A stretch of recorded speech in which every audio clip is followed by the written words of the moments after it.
Living in the spotlight is no easy task, and many people such as CEOs and presidents of large corporations slip up. Donald Sterling is a very good example of this, as he let his strong personal beliefs slip to the media, which had cataclysmic effects for his business.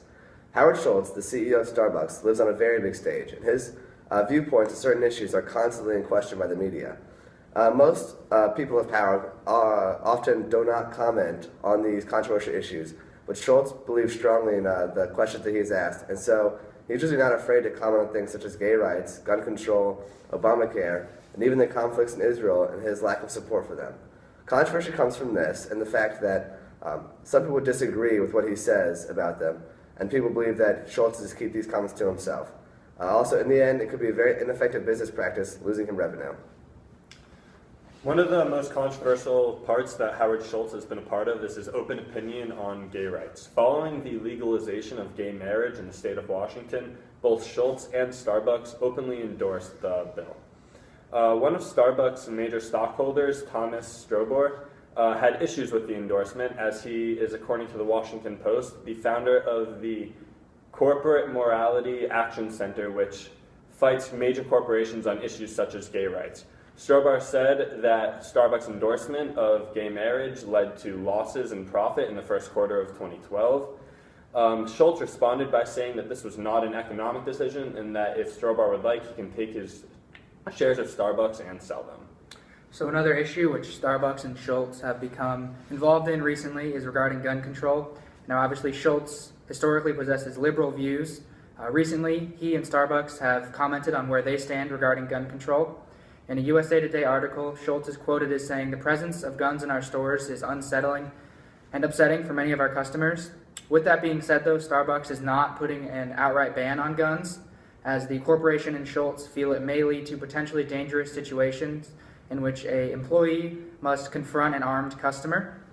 Starbucks historically has tried to walk the line between pro and anti-gun advocates, but a number of recent episodes in Starbucks stores has led to Starbucks releasing a statement asking customers to respect their wishes and leave their guns at home if they plan on going to a Starbucks store.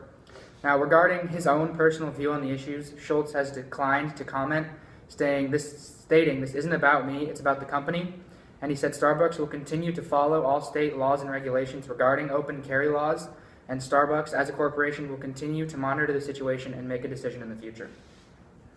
One of Howard Schultz's most compassionate decisions linked with his personal politics is his view on healthcare providers for his employees. Ever since he took over in the early 90s, he has been offering healthcare above and beyond what any other company has provided. Even during the crisis that was the 2008 housing market crash, Schultz refused to drop health coverage for part-time employees, resulting in a $300 million loss for the company, more than they even spent on coffee. More recently, during the rollout of Obamacare, Schultz personally supported the decision to change healthcare laws and even went above and beyond what the requirements for Obamacare would be, to the dismay of some stockholders who said that it would result in a loss for the company once more. Lastly, Schultz is Jewish and supports Israel greatly, which has brought him some negative attention over the years.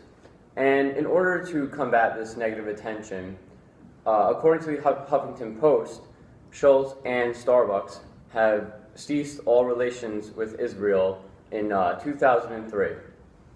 And Schultz has proved that all relations have been ceased to this day by providing proxy statements to the public, which proves that all public companies, a proxy statement proves the money given to other countries or organizations via donations, and Schultz has proven that they have not been donating to Israel over the years.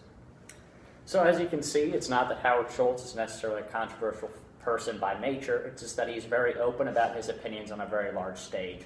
Many other CEOs in similar positions make sure that their public opinions are not known, as they're afraid it'll hurt their bottom line or stockholders. So it's just the fact that he's very opinionated and open about gay marriage, gun rights, health insurance, and Israel that he can kind of appear to be controversial to some people. Thank you.